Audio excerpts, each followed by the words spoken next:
Gracias, hermanos. Siéntense, por favor. ¿Qué lugar ocupa Dios en la vida de ustedes, hermanos? ¿Dios es el número uno? ¿O dependiendo de lo que se trate, dependiendo de las circunstancias?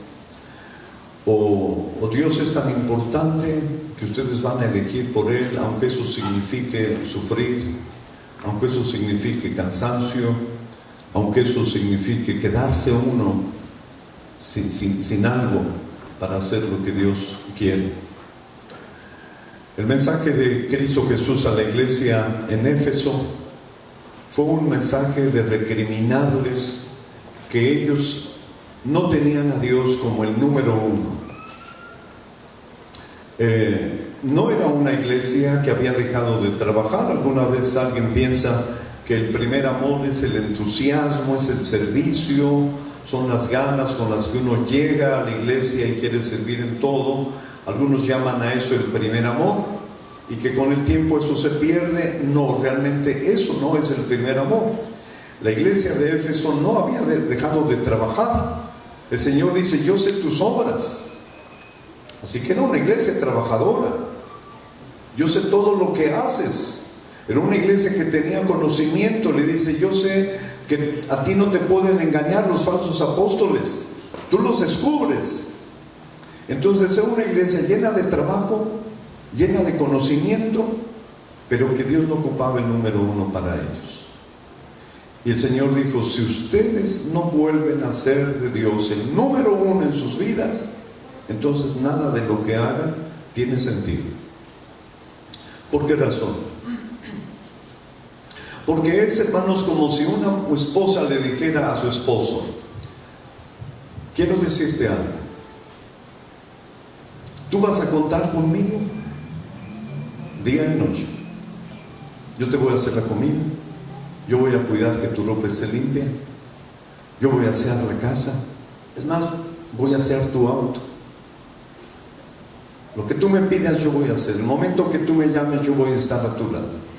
Pero quiero que sepas una cosa: mi corazón le pertenece a otro hombre. ¿Qué pensarían de una mujer así?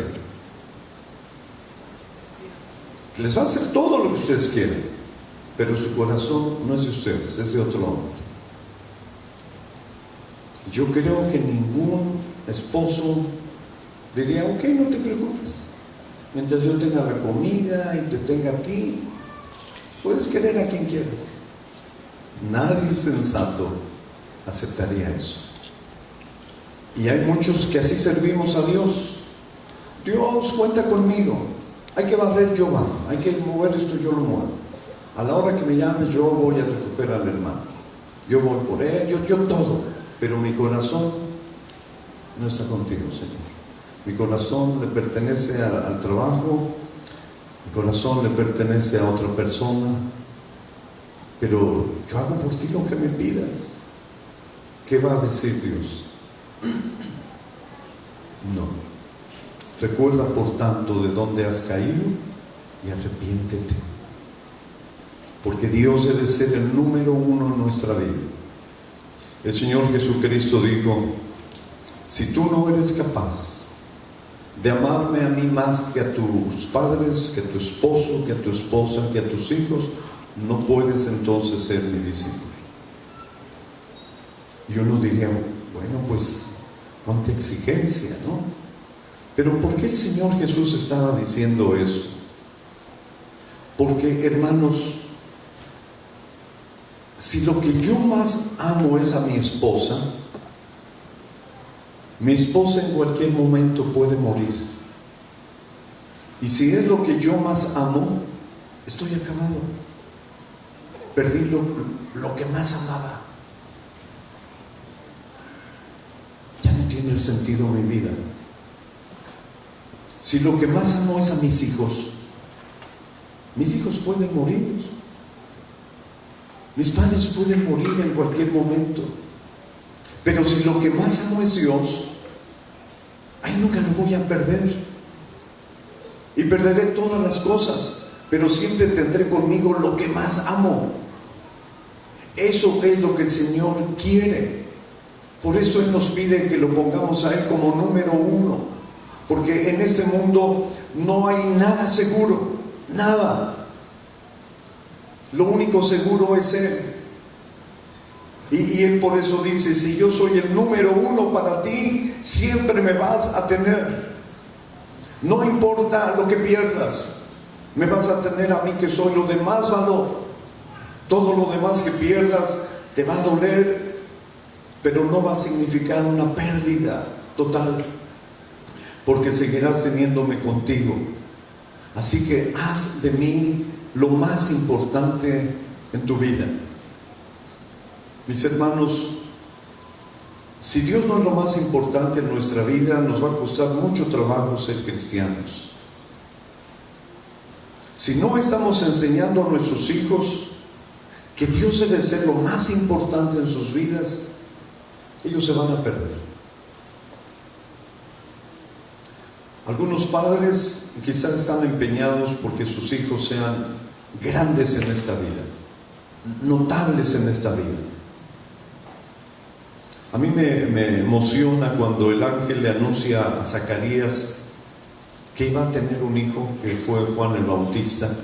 Cuando le está hablando de su hijo, entre algunas de las características, porque le da varias características de cómo iba a ser ese hijo, le dice: él será grande delante del Altísimo.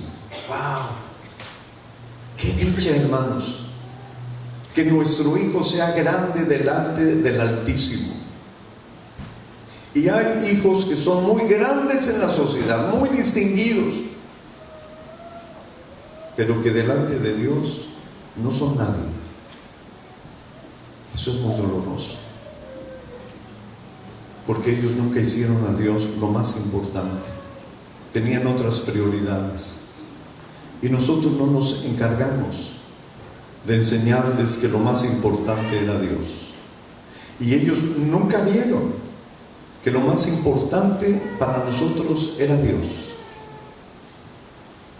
Y muchos de nuestros hijos se dieron cuenta que a Dios podíamos engañarlo, que a Dios podíamos menospreciarlo, y entonces ellos aprendieron a amar a Dios de esa manera, que no era lo más importante, y que Dios pues no hacía nada si nosotros lo menospreciábamos.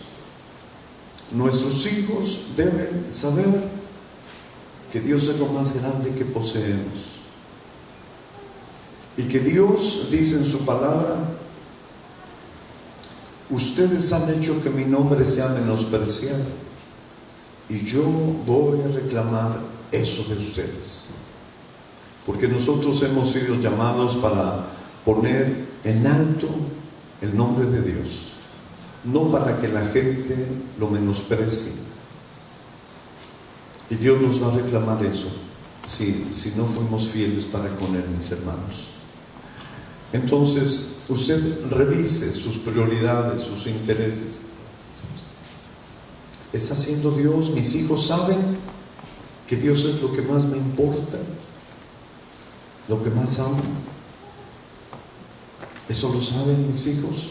Ahora, cuando yo estoy hablando de demostrarle a mis hijos que amo a Dios, no me estoy refiriendo a que yo me la pase todo el tiempo en la iglesia,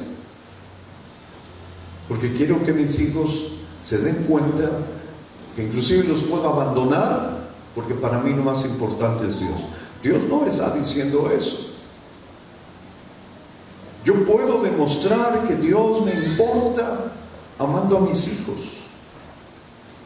estando con ellos, cuidando de ellos, como Dios quiere que los cuide, como Dios quiere que los enseñe. Y me importa más enseñarles a ellos lo que Dios quiere que lo que yo quiero. Y mis hijos deben de notarlo. Hace algunos años yo hice un viaje en avión y algunas veces había sentido pequeñas vibraciones en el vuelo, pero esa vez de repente el avión se fue de lado. ¡Wow! Fue una sensación muy desagradable. Así se fue de lado completamente. Pero lo que a mí más me impresionó fue que las personas que se entienden que están allí para tranquilizarnos estaban aterrorizadas y gritaron: ¡no se levanten! Y era un griterío en el avión, porque después de que nos fuimos de lado, volvió y se para el otro lado.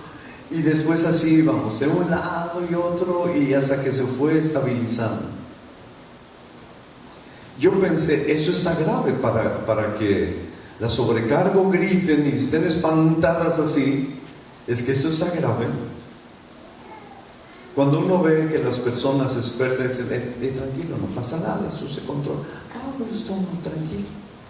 Pero verlos a ellos gritar con terror, uno dice, no, la cosa está grave, quién sabe qué vaya a pasar.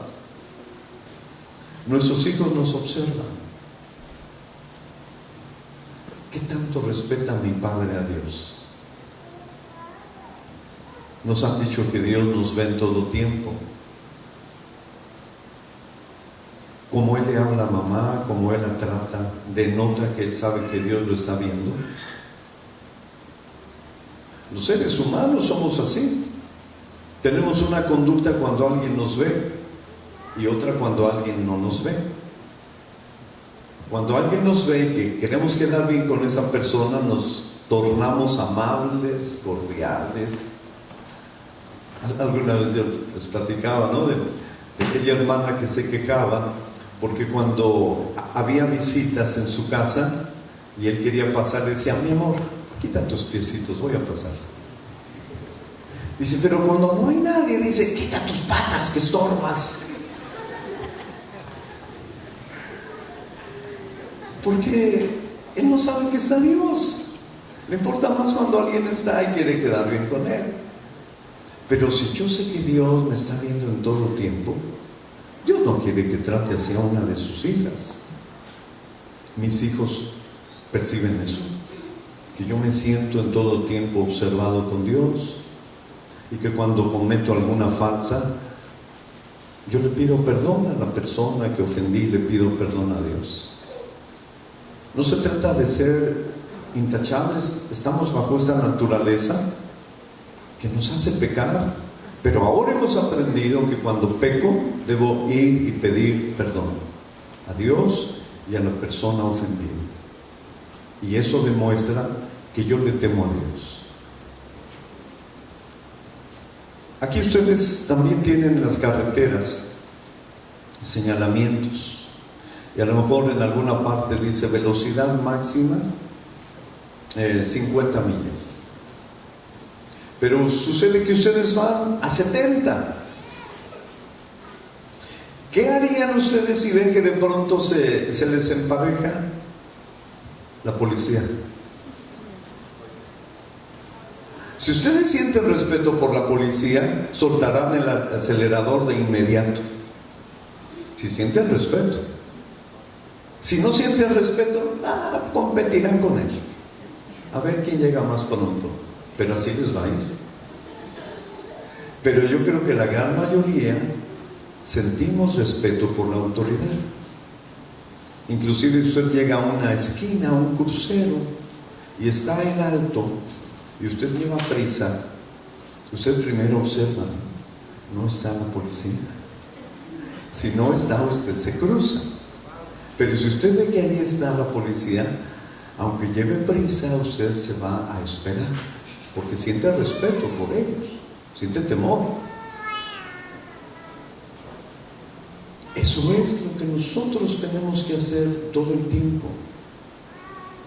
No va a haber un momento en nuestra vida que digamos, oye, ay, me dices cuando Dios se voltee para allá, ay, me dices cuando se salga, porque quiero contarte un chiste, está un poco grosero, pero ahorita que Dios no nos escucha, te voy a contar, tan chistoso. ¿Habrá un momento así? Dios en todo tiempo está. Por eso Pablo reprendió severamente a los corintios, porque los corintios no dejaban aún esa costumbre perversa de ir a adorar a la diosa Diana con relaciones sexuales.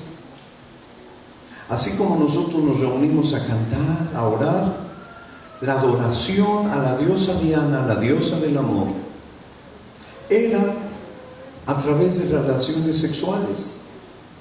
En el templo había mujeres y hombres que eran sacerdotes y sacerdotisas, prostitutos.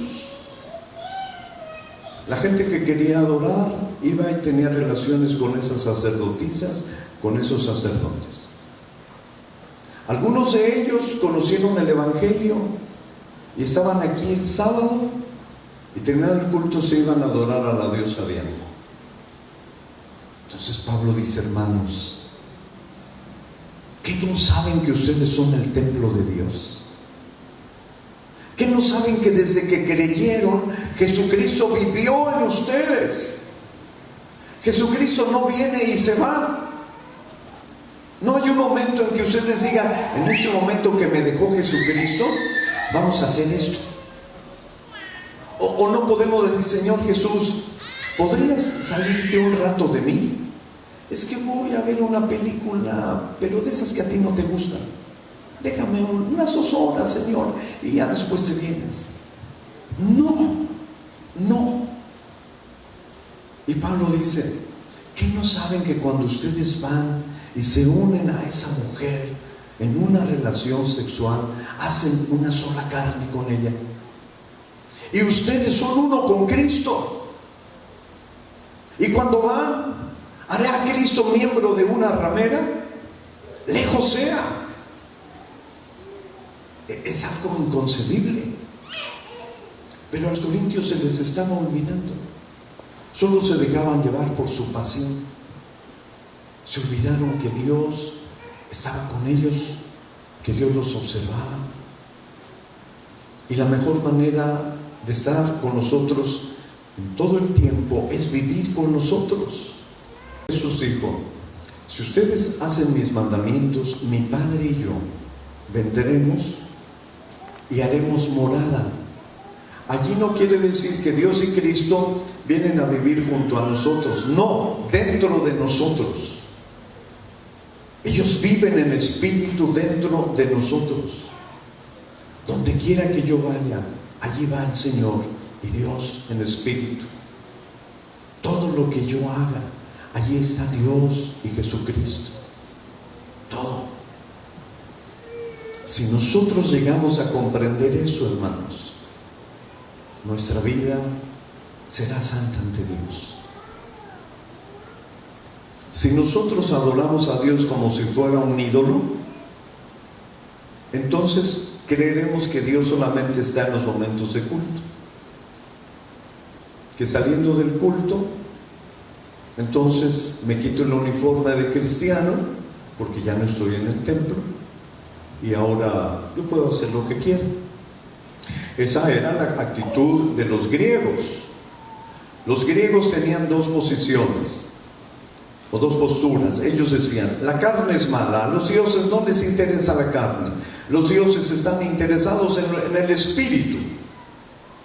Entonces, si a los dioses no les interesa el espíritu, yo puedo hacer con mi carne lo que yo quiera, mientras mi espíritu esté bien con los dioses. La otra postura era: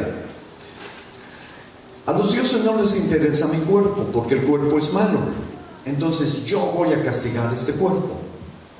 Y lo castigaban lastimándolo, lo castigaban no dándole ninguna comodidad, ningún placer. Ellos no comían un alimento suculento, ellos comían granos de trigo dorados, eso no se antoja mucho, pan duro.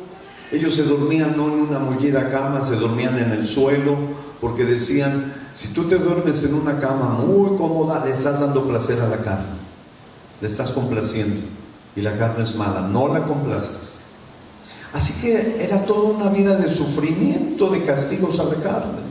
Y otros era una vida de disipación absoluta, porque a los dioses no les importa lo que haga con mi cuerpo, solamente les importa lo que haga con mi espíritu. Esa filosofía griega fue adoptada por los filósofos y los teólogos católicos romanos. Y eso ellos siguieron enseñando. Si llegas a la casa de Dios, calladito, estás en la casa de Dios. Y hacían sus iglesias enormes para que tú ahí te sintieras pequeñito, aquí en la casa de Dios. Ningún ruido, todo el mundo sin hacer ruido, porque es Dios, aquí está. Pero una vez que se acaba esto, a emborracharse, a maldecir, a vivir una vida de desorden en lo sexual, porque ya no estamos en la casa de Dios. Se acabó ese momento. Eso es lo que hacen en el carnaval, ¿no? En el carnaval todo un desenfreno. Pero ya se acabó el carnaval, ahora sí, vengan, vamos a ponerles la cruz en su frente para santificarlos. A partir de ahora, bien portaditos, nada de comer carnes, porque eso ofende a Dios. Ellos ahí están. Se acaba eso y vuelven a la vida, porque ellos creen en un Dios así, que está limitado a su templo. Allí hay que portarse bien, fuera de allí no les interesa ya. El Dios nuestro no es ese. El Dios nuestro, desde que creímos, vive en nosotros. Y Pablo dice, Él es fiel. Aun si nosotros somos infieles, Él permanece fiel. Él dijo, yo voy a vivir contigo y va a vivir contigo. Tú lo puedes ignorar, lo puedes menospreciar, pero Él dijo que allí estaría. No le puedes hacer caso, pero tú vas a sufrir las consecuencias de dejarte llevar solamente por tu voluntad, cuando Él te estaba diciendo, eso no, te va a traer estas consecuencias. Y nosotros decidimos ignorar. Dios debe ser el número uno en nuestra vida. Nuestra esposa debe saber que Dios es el número uno. Les repito, no por tanto trabajo que hagamos, sino por la vida de santidad, por la vida de amor, a ellos como familia, a todos, una actitud de respeto, porque son mis hermanos en Cristo. Y eso demuestra que yo me sacrifico, que yo no hago lo que quiero por hacer lo que Dios quiere. Y entonces así demuestro que Él es el número uno. Para mí, primero está complacer a Dios que complacerme a mí. Entonces, Dios se siente lleno de orgullo de que nosotros lo pongamos como número uno. ¿Está Dios siendo el número uno en tu vida? Y es algo que debemos de pensar con seriedad, hermanos. La palabra de Dios nos fue dada para que nosotros aprendamos a conocer a Dios, sepamos quién es Él y sepamos lo que Él espera de nosotros.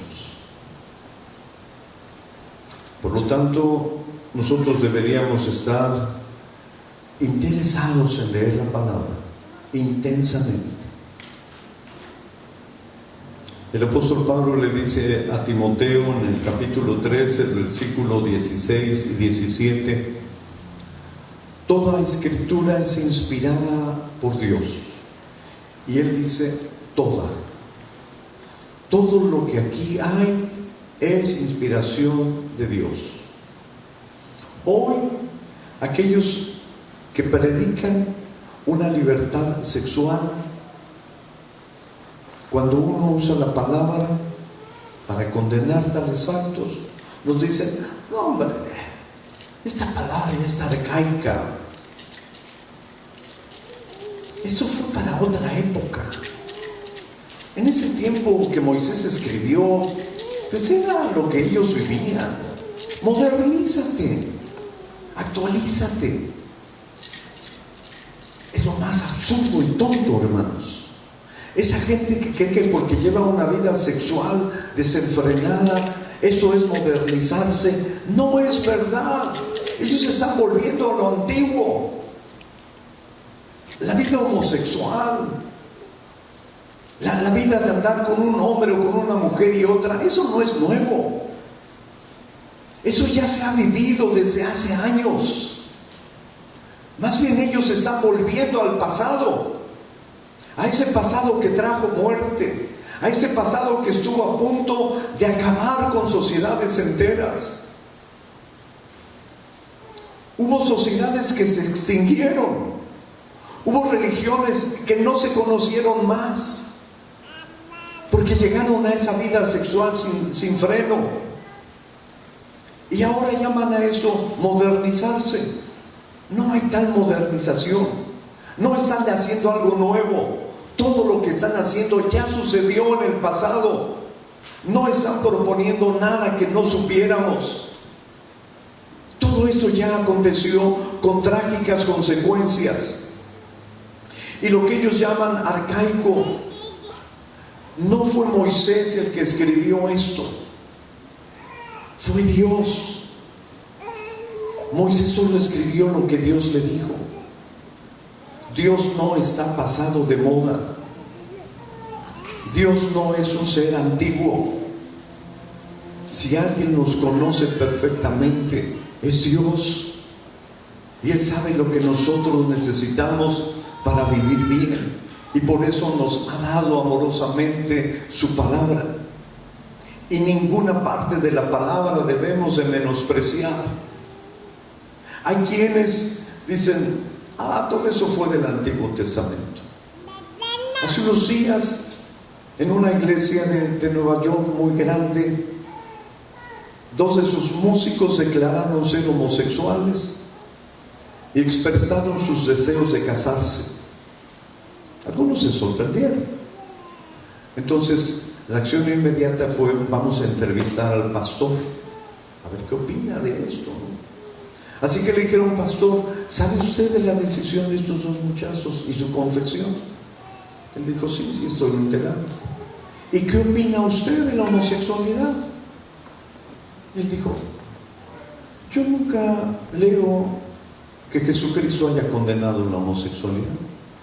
No hay un solo texto donde Él condene la homosexualidad.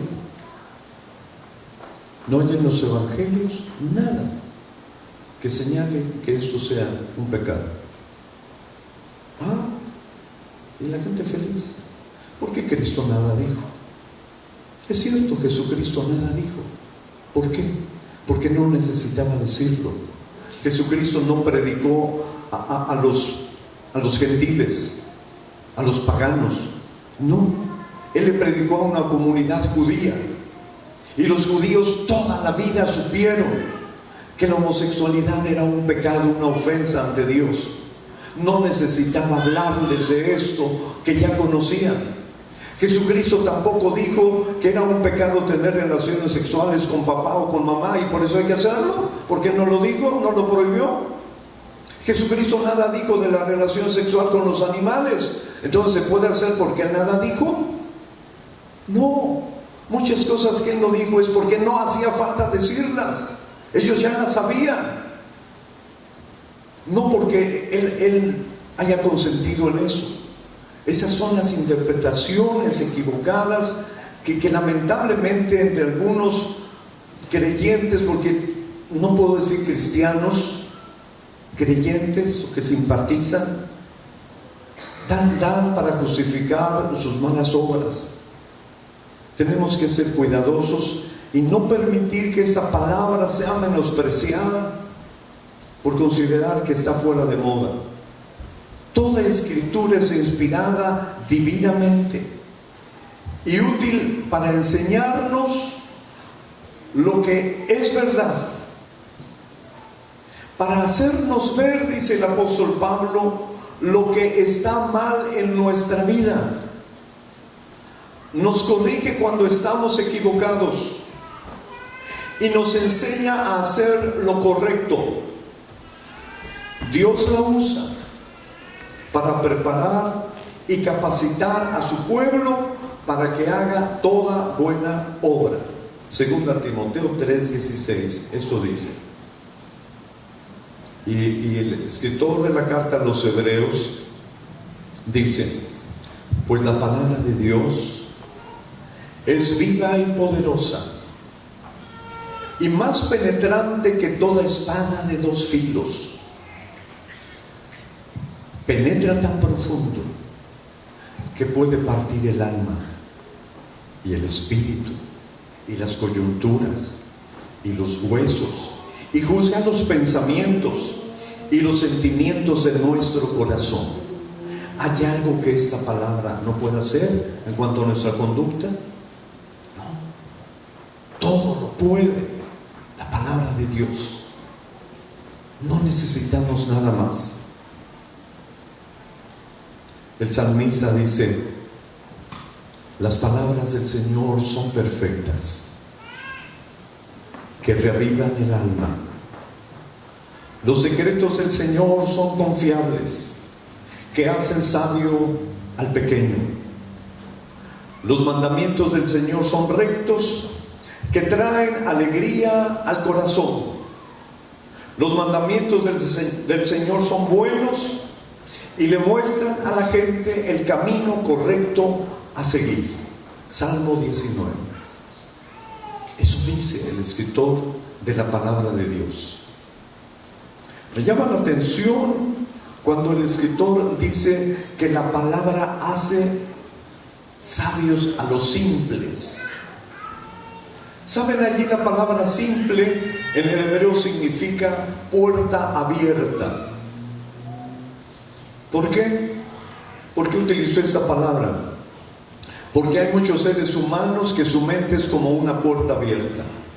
Todo lo que llega lo reciben, todo, pero también todo sale. Así es su mente, una puerta abierta. Nada se queda y todo entra. Yo creo que ustedes han visto, hermanos, las cosas tan absurdas que algunos que se llaman cristianos llegan a practicar, a aceptar, a creerlas. Vi a un hombre que, así como aquí me acercaron esta botellita con agua, así le acercaron a él, y en un momento la destapa y dice: reciban el Espíritu, reciban la frescura del Espíritu, y comienza a mojar a la gente, y la gente está allí que la moje con el Espíritu. Se le acabó esa botellita y le trajeron otra, y sigue mojando la frescura del Espíritu. Llega un momento en que se acumulan allí botellas, ya nadie tenía. Hermanos, lo absurdo, le acercaron una manguera, comenzó con la manguera y la gente dejándose mojar, porque era la frescura del Espíritu. Y uno dice: Dios, ¿cómo la gente llega a creer eso? Porque su mente es una puerta abierta. Otro dijo: ¿te ha ido mal en tu vida? Por más que trabajas y trabajas, no te rinde el dinero, nunca te alcanza. Es porque la maldición está en tu hogar. Pero hoy tú te vas a llevar una escoba para barrer la maldición de tu casa. Un montón de escobas que él iba a bendecir y que las iba a vender, porque eran escobas benditas, para que cuando llegaras a casa con ellas barrieras y echaras fuera toda maldición, y entonces te iba a ir bien. Y la gente lo cree.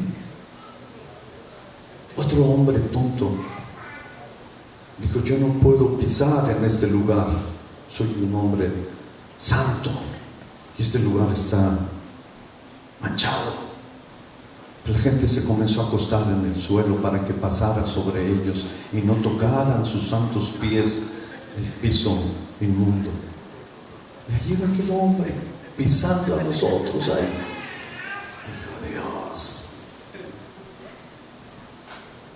La palabra sirve para hacer sabios a los simples.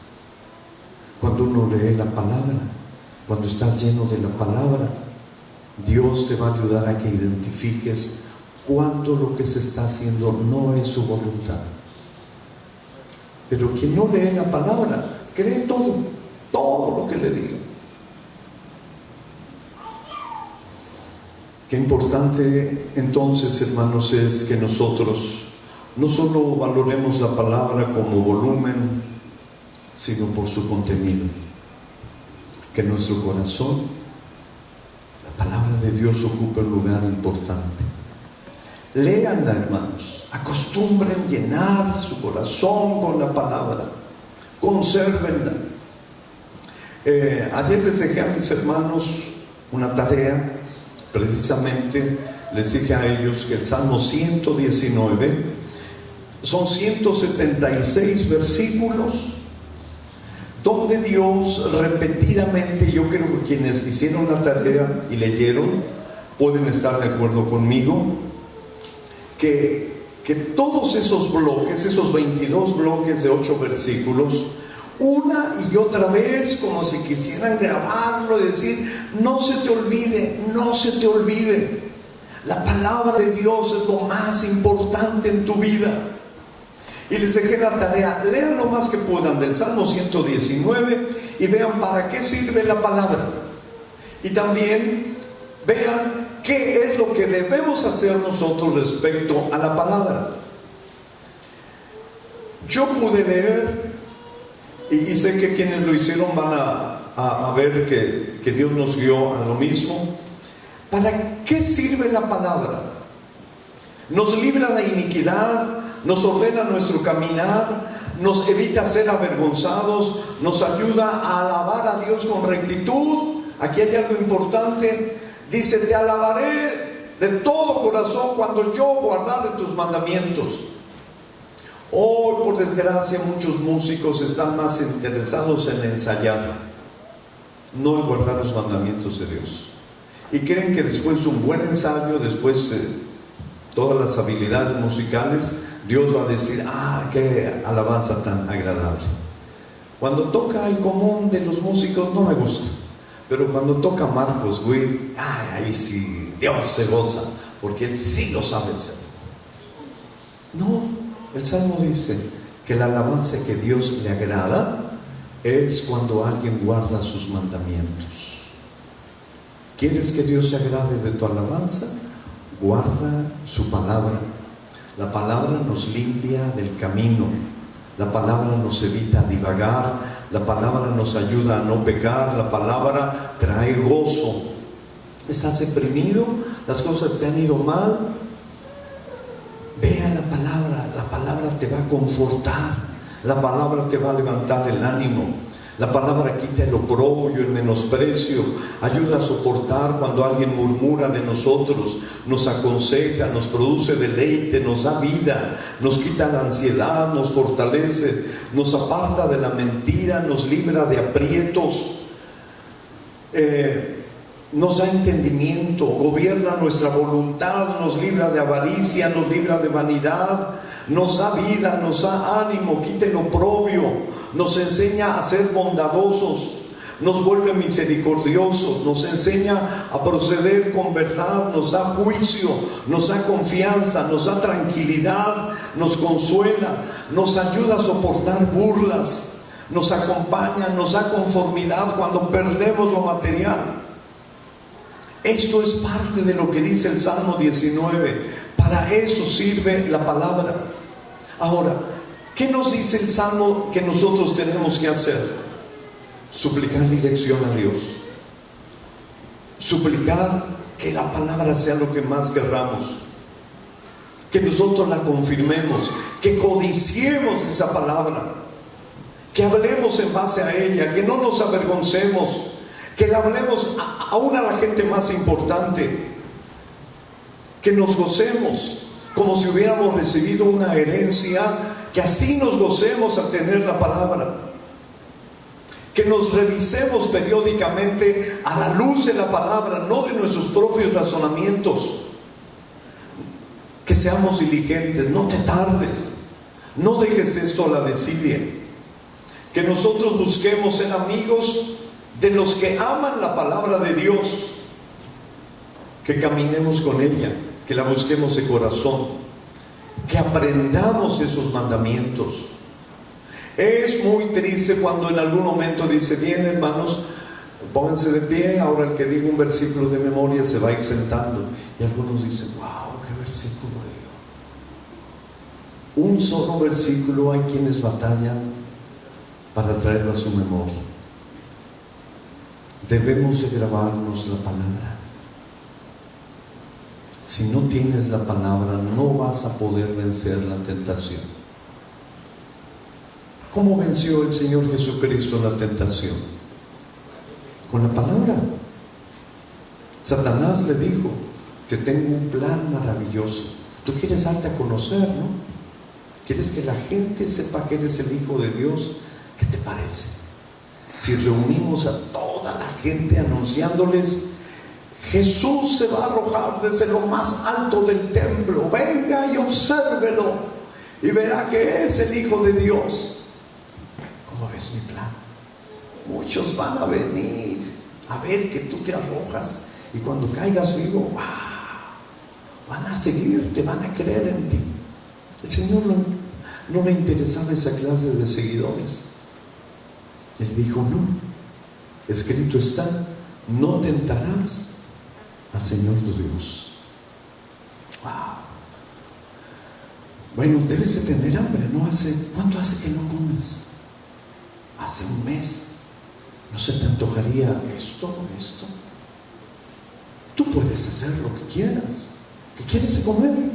Hazlo. Escrito está, no solo con pan vivirá el hombre.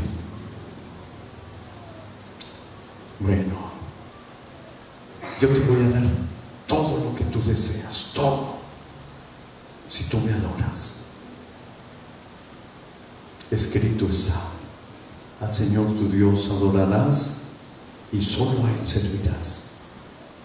Puedes decirle a tu pecado: escrito está.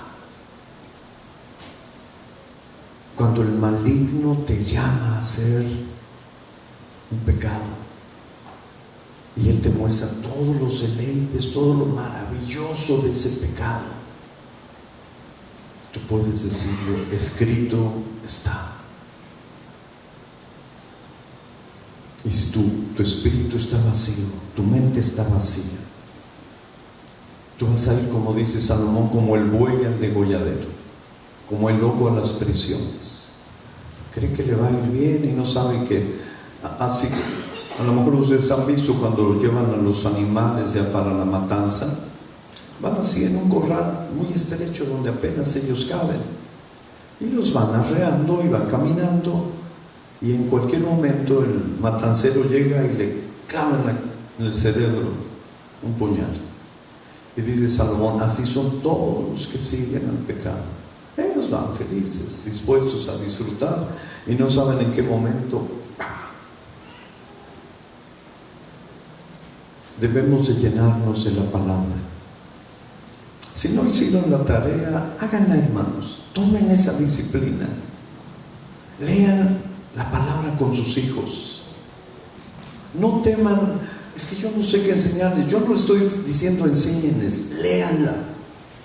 Lean la palabra. Hijos, siéntense, vamos a leer la palabra. Hable antes con sus hijos: hijo, a tal hora nos vamos a reunir a leer la palabra. Se los anticipo, porque tampoco está bien que ustedes, están los hijos viendo la final de Estados Unidos contra México y dicen: apaguen eso porque vamos a leer la Biblia. No, papá, obedezcan al Señor, apaga eso. Pues el hijo no va a ir feliz a leer la Biblia. Entonces, anticípales. Ellos están avisados para que ninguno: no, es que tengo que. No, te avisé con tiempo para que se paren esa media hora. Vamos a leer la palabra. Léeles la palabra. La palabra es viva y poderosa. Deja que Dios haga el efecto en sus corazones, aunque tú no la puedas explicar. Pero tienes que leerle la palabra a tus hijos. Tienes que llenarte tú de la palabra. Tu esposo, tu esposa tienen que saber la palabra, porque entonces van a poder defenderse contra las acechanzas del maligno. El maligno te va a atacar con la palabra, pero tú debes de tener la palabra verdadera, bien aplicada, para decir: no, escrito está.